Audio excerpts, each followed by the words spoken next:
साथियों, एक समय की बात है। एक गांव में एक लड़की रहती थी।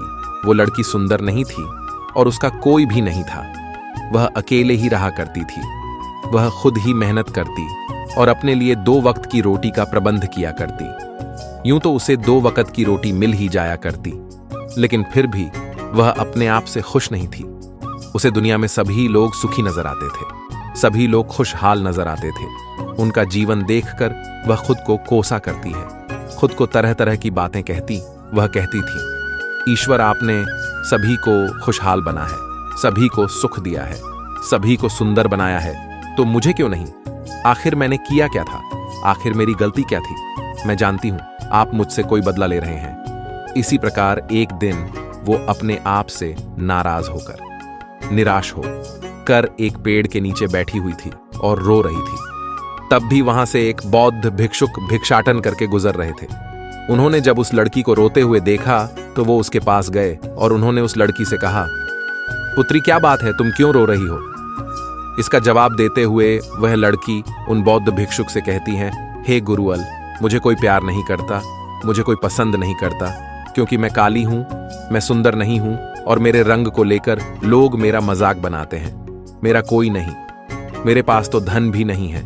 इस दुनिया में हर कोई सुखी है, हर किसी के पास सब कुछ है, हर कोई अपना जीवन खुशहाली से जी रहा है। सभी के पास सब कुछ है, तो मेरे पास क्यों नहीं? आखिर मैंने क्या किया था?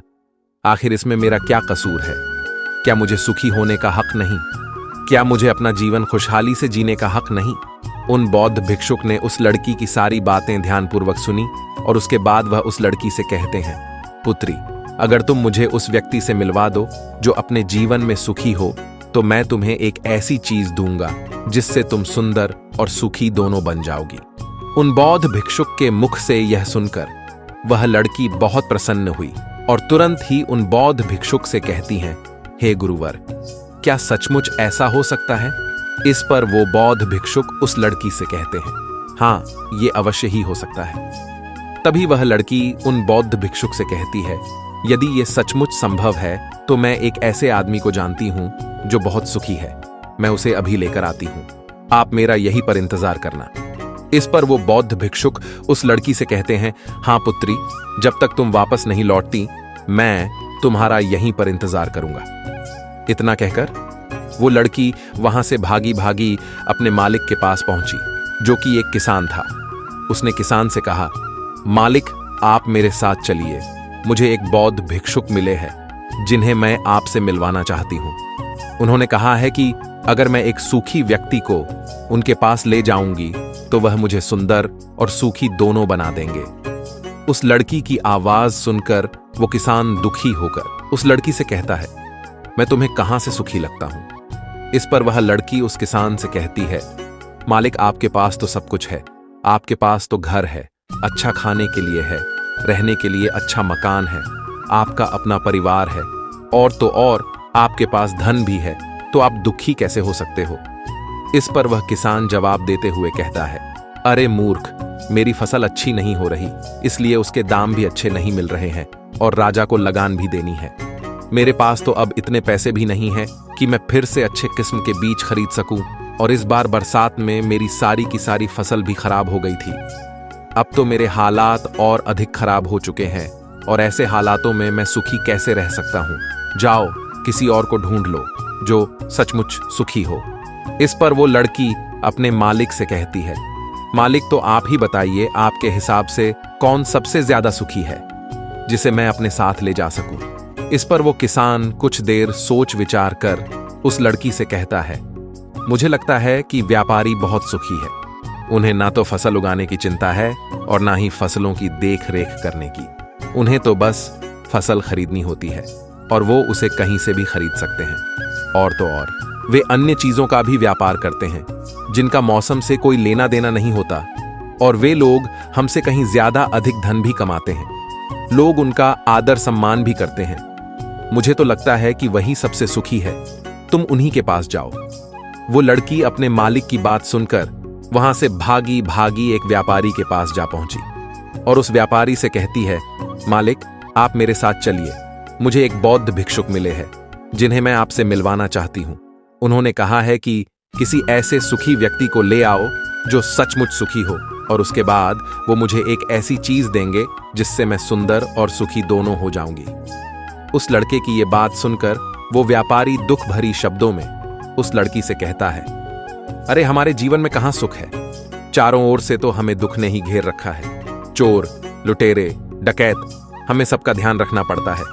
व्यापार में अब भी बहुत घाटा भी चल रहा है, और तो और राजा हमसे अतिरिक्त कर भी वसूल रहे हैं, जिससे अब व्यापार करने में बहुत दिक्कत भी आने लगी है। हमें सुरक्षा भी नहीं मिल पा रही। जीवन पर हमेशा कोई ना कोई संकट मंडराता ही रहता है। मुझे तो ऐसा लगता है कि मुझसे दुखी इस दुनिया में और कोई नहीं। इस पर वो लड़की उस व्यापारी से कहती है, परंतु मालिक, आपके पास तो इतना धन है, आपके पास इतनी जमीन जायदाद है, आपके पास इतना अन्न है, रहने के लिए इतना बड़ा मकान और खाने पीने के लिए हर प्रकार की सुविधाएं हैं। इसके बाद भी आप दुखी हैं। ये बहुत अजीब सी बात है। मुझे तो लगता था कि आप बहुत सुखी होंगे। खैर, कोई बात नहीं। कृपया करके मुझे कोई ऐसा व्यक्ति बताइए जो आपके हिसाब से बहुत सुखी हो, जिसे मैं उन बौद्ध भिक्षुक के पास ले जा सकूं। इस पर वो व्यापारी कुछ देर सोच विचार कर उस लड़की से कहता है, मुझे लगता है कि राज्य के अधिकारी बहुत सुखी हैं। वो सीधा राजा से संबंध रखते हैं, उनके पास अधिकार है और वह धनवान भी है।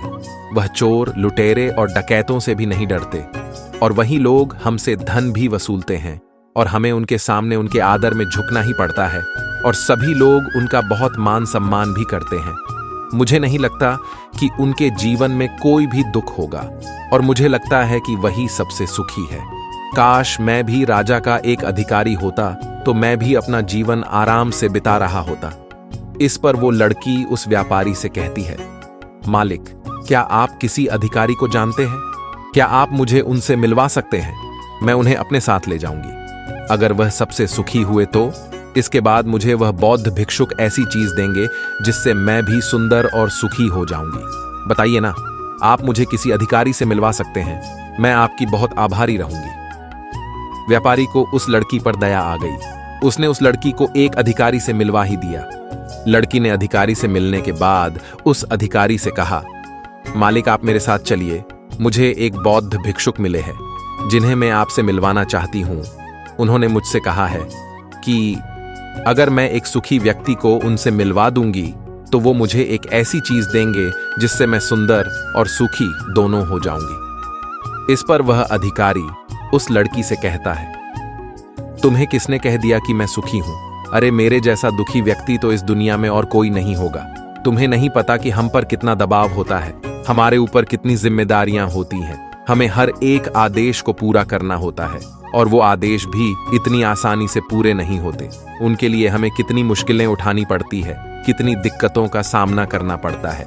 राजा कुछ भी आदेश पारित कर देते हैं और उसे हमें लागू करना पड़ता है। जनता का गुस्सा और तरह तरह की मुश्किलें, सभी परिणाम हमें ही झेलने पड़ते हैं। और तुम्हें लगता है कि मैं सुखी हूं? ऐसा कुछ भी नहीं है। अगर वो बौद्ध भिक्षुक तुम्हें सुखी कर दे तो तुम उसे मुझे भी मिलवाना। मैं भी तो सुखी होना चाहता हूं। मुझे भी अपना जीवन खुशहाली से बिताना है। भला अधिकारी बनकर मुझे क्या मिला? रोज रोज की तरह तरह की तनाव। इस पर वो लड़की आश्चर्य से उस अधिकारी से कहती है, मालिक, जहां तक मैं सोचती थी कि आप सबसे सुखी है, लेकिन आप भी सुखी नहीं लग रहे हैं। परंतु आपको क्या लगता है, इस दुनिया में कोई ऐसा व्यक्ति है जो सबसे सुखी हो? क्या आप मुझे बता सकते हैं? मैं आपकी बहुत बहुत आभारी रहूंगी। उस लड़की की सारी बातें सुनने के बाद उस अधिकारी को उस लड़की पर दया आ गई। उस अधिकारी ने उस लड़की से कहा, देखो, मुझे तो ऐसा लगता है कि इस पूरे राज्य में केवल एकमात्र व्यक्ति ही सुखी है, और वह है इस राज्य का राजा।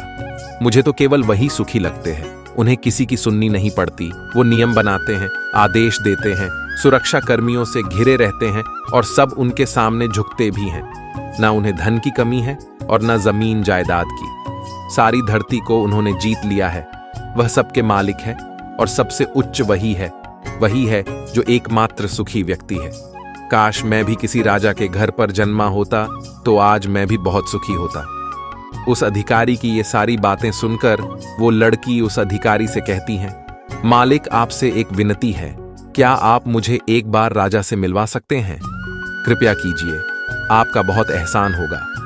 बस एक बार मुझे बस एक बार राजा से मिलना है, मैं उनसे कुछ पूछना चाहती हूँ। लड़की का चेहरा देखकर अधिकारी को लड़की पर दया आ गई। उसने कहा, चलो ठीक है, मैं अभी राज दरबार ही जा रहा हूँ। एक काम करो, तुम भी मेरे साथ ही चलो और वहां पर राजा से तुम्हें जो भी पूछना है तुम पूछ लेना। इतना कहकर वो अधिकारी उस लड़की को राज दरबार ले गया। राज दरबार पहुंचने के बाद अधिकारी की विनती करने पर राजा उस लड़की की बात सुनने के लिए तैयार हो गए और उस लड़की को राज दरबार में बुलाया गया। राजा ने उस लड़की से कहा, बेटी तुम अपनी बात निडर होकर कहो, तुम्हें क्या कहना है, तुम मुझसे क्या पूछने आई हो।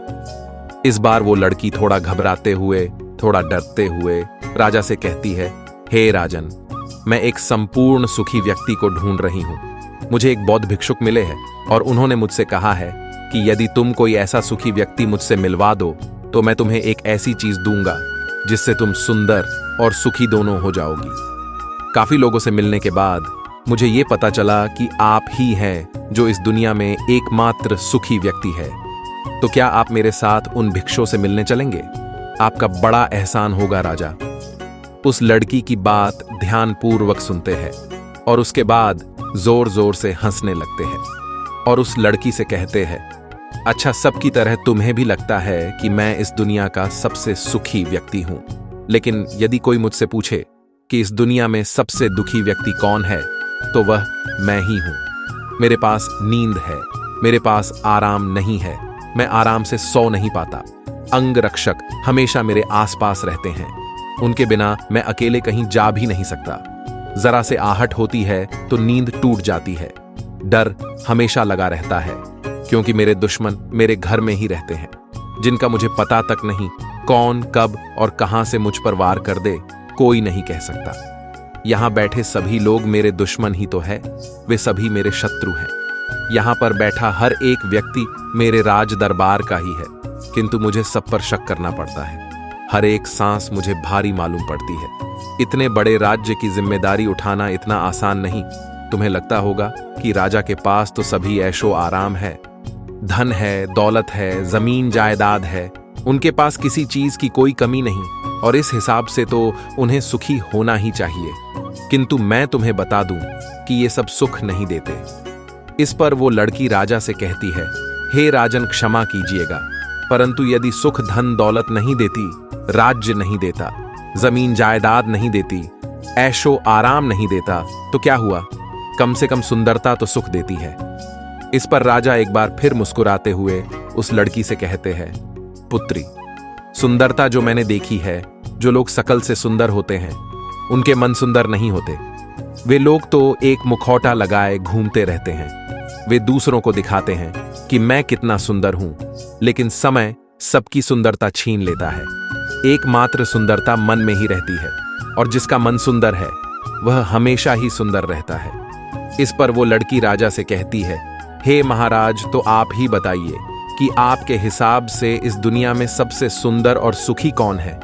इस पर वो राजा लड़की से कहते हैं, पुत्री, मेरे हिसाब से तो एक गरीब व्यक्ति जो 2 वक्त की रोटी का प्रबंध कर सके, बस इतना ही, जो किसी तंत्र बिना, किसी बंदिशों के बिना किसी भी दिशा में घूम सके, उसे कुछ भी छिन जाने का डर ना हो, कुछ भी लूट जाने का खौफ ना हो, जिसे रात को अच्छी नींद आती हो, मुझसे पूछोगी तो सबसे ज्यादा सुखी वही होगा। और इस हिसाब से मैं तुम्हें देखता हूं कि तुम सबसे सुखी हो। तुम्हारे पास नींद है, अच्छा मन है, चारों दिशाएं हैं और कोई डर नहीं, कोई साजिश नहीं, कोई षड्यंत्र नहीं, बस जीवन है, खुला जीवन। मेरे हिसाब से तुम ही सबसे सुखी हो। राजा की यह सारी बातें सुनकर एक पल के लिए वह लड़की सोच में पड़ गई और तभी उसे इस बात का एहसास भी हो गया कि वाकई में वो एकमात्र सुखी है, वही सुंदर है। और अब वो जो थी, जैसे भी थी, उसे खुद के होने पर गर्व होने लगा। वो पूरे दिन यहां वहां भटकते हुए आखिरकार थक हार कर, लेकिन संपूर्ण सुख लिए, वह चेहरे पर मुस्कान लिए। प्रकृति से बातें करते हुए वह उन बौद्ध भिक्षुक के पास वापस लौटी और उसने उन बौद्ध भिक्षुक से कहा, हे गुरुवर, मैं यहां से गई थी तो मुझे लग रहा था कि मैं ही सबसे दुखी हूं और मैं ही सबसे बदसूरत हूं, लेकिन यहां से जाने के बाद जैसे जैसे मैं लोगों से मिलती गई, मुझे ये एहसास होने लगा कि इस दुनिया में सबसे सुखी व्यक्ति तो मैं ही हूं। हाँ, यह बात और है, मैं किसी सुखी व्यक्ति को आपके पास ला ना सकी, क्योंकि मुझे लगता था कि मुझे छोड़कर सब सुखी है। लेकिन बात तो कुछ उलटी ही हो गई। यहां तो मुझे छोड़कर सभी दुखी हैं। सभी को किसी ना किसी चीज का डर है, कुछ खो जाने का डर, कुछ ना पाने का डर, खुल के ना जी पाने का डर। इस हिसाब से तो मेरे पास सब कुछ है। मैं खुशी से झूम सकती हूँ, गा सकती हूँ, जहां मन करे वहां जा सकती हूँ, और 2 वक्त की रोटी का इंतजाम करने के लिए मेरे पास ये हाथ और पैर भी है। मुझे किसी चीज का कोई गम नहीं। मेरे पास ऐसा कुछ नहीं जिसके खोने का डर मुझे सताए। इस पर वो बौद्ध भिक्षुक उस लड़की से कहते हैं, पुत्री, आखिरकार तुम्हें वह सुंदरता और सुख मिल ही गया। आपसे तुम सुंदर और सुखी हो। ये कहकर वो बौद्ध भिक्षुक वापस अपने आश्रम लौट गए, और वो लड़की भी अब जान चुकी थी कि वही सबसे सुंदर और सुखी है। अब उसे किसी बात का कोई गम नहीं था, पर कभी अपने आप को अब कोसा नहीं करती थी, बल्कि वो अपने आप में हमेशा खुश रहती थी, हमेशा मस्त रहती थी। साथियों, हमें भी ऐसा ही लगता है कि हमारे पास कुछ नहीं और सामने वाले के पास सब कुछ है। वह कितना सुखी है, उसके पास हर चीज है, हर ऐशो आराम है, हर सुविधाएं हैं। किंतु ऐसा है नहीं, ये केवल आपके देखने का नजरिया है। असली सुख तो आपके पास ही है, और वह है संतुष्टि। यदि आप अपने आप से संतुष्ट हैं, आपके पास जो कुछ भी है उसमें यदि आप खुश हैं, तो आपको कोई भी गम डरा नहीं सकता, आपको कोई भी दुख परेशान नहीं कर सकता। किंतु हमारी सबसे बड़ी तकलीफ यही है कि हम खुद को नहीं बल्कि दूसरों को ज्यादा देखते हैं। दूसरों से हम ज्यादा प्रेरित होते हैं, और उनकी खंदुशी देखकर हमारे भीतर एशिया का भाव उत्पन्न होने लगता है। हमें तकलीफ होती है कि उनके पास इतना सुख कैसे है और हम इतनी दुखी क्यों हैं, क्योंकि हम केवल उनकी तरफ ही नजर गड़ाए हुए हैं। हमने तो अपने पास देखा ही नहीं कि हमारे पास क्या है। हम उस पर कभी ध्यान नहीं देते, बल्कि हम तो हमेशा इस पर ध्यान देते हैं कि हमारे पास क्या नहीं है। और यही नजरिया आपको दुख और तकलीफों की ओर ले जाता है। आप चाहकर भी सुखी नहीं रह पाते, क्योंकि आपने अपना नजरिया क्या नहीं पर गड़ा रखा है, वही। पर यदि आप इस तरह से सोचे कि मेरे पास बहुत कुछ है, रहने के लिए अच्छा घर है, खाने के लिए अच्छा खाना है, पहनने के लिए अच्छे कपड़े हैं, कम से कम 2 वक्त की रोटी का आपके लिए इंतजाम भी हो जाता है, लेकिन बहुतों के पास तो ये भी नहीं होता, तो क्या आप सुखी नहीं हैं? क्या आपके पास वो सब नहीं है जो उनके पास नहीं? जरा एक पल के लिए सोचकर देखिएगा। अब आप में से कितने लोग ये कहेंगे कि ये सब तो खाली बेकार की बातें हैं, ऐसा कहने से कुछ नहीं होता। लेकिन मेरी बात का विश्वास कीजिए, बस एक बार के लिए, आप 24 घंटे के लिए ये प्रण कीजिए कि आप केवल सकारात्मक सोचेंगे और अपने जीवन में हो रहे सकारात्मक विचारों पर ध्यान देंगे, सकारात्मक घटनाओं पर ध्यान देंगे। आप देखेंगे कि वह दिन आपका बहुत अच्छा बीतेगा, और उस दिन आप बहुत अच्छा महसूस करेंगे। आप जिस कार्य में हाथ डालेंगे, वह कार्य अब पूरा भी कर सकेंगे। आप उस दिन जैसा चाहेंगे वैसा कर पाएंगे। क्या आप अपने आप को चुनौती देने के लिए तैयार हैं? क्या आप 24 घंटे केवल अच्छा सोचने के लिए तैयार हैं? अगर हाँ, तो आप मुझे कमेंट में जरूर बताएगा। इससे यह भी पता चल जाएगा कि कितने लोग चाहते हैं कि उनका जीवन सचमुच बदले और कितने लोग नहीं। तो साथियों, यह वीडियो आपको कैसी लगी? मैं उम्मीद करता हूं इस वीडियो से आपको बहुत कुछ सीखने को मिला होगा। अपनी राय कमेंट बॉक्स में दें। फिर मिलते हैं अगले वीडियो में। जय हिंद,